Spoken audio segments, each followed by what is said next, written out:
ତୁମ ପାଇଁ ମୁଁ ସେ ପର୍ଯ୍ୟନ୍ତ ଠିକ୍ ଥିଲି ଯେ ପର୍ଯ୍ୟନ୍ତ ମୁଁ ଚୁପ୍ ଥିଲି। ସବୁକିଛି ସହିଯାଉଥିଲି। ସବୁବେଳେ ଅପମାନ ପାଉଥିଲି କିନ୍ତୁ କିଛି କହୁନଥିଲି। ଯେଉଁଦିନ ମୁଁ ଜବାବ ଦେଇଦେଲି, ନିଜ ସାଥିରେ ହେଉଥିବା ଭୁଲର ଖିଲାପ ହୋଇଗଲି, ସେହିଦିନ ମୁଁ ବଦନାମ ହେଇଗଲି, ଭୁଲ ହେଇଗଲି ଆଉ ଖରାପ ହେଇଗଲି। ତୁମର ଛୋଟ ବଡ଼ ସବୁ କଥାକୁ ମୁଁ ଇଗ୍ନୋର କରିଦେଉଥିଲି। ଚୁପ୍ ରହୁଥିଲି।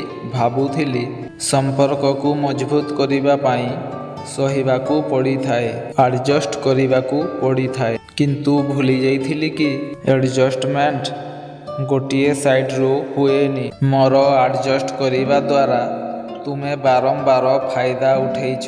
ଆଉ ଯେବେ ମୁଁ ବୁଲି ପଡ଼ି କିଛି କହିଲି ତ ମୁଁ ଜବାବ ଦେଉଛି, ଝଗଡ଼ା କରୁଛି, ମୁଁ ଖରାପ ହେଇଯାଇଛି।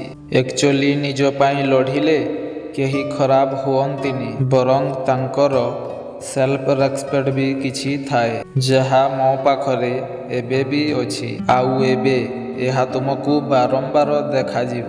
ଯଦି ତୁମେ ଏହାକୁ ଖରାପ ଭାବ ବା କିଛି ବି ଭାବ, ଆଇ ଡୋଣ୍ଟ କେୟାର।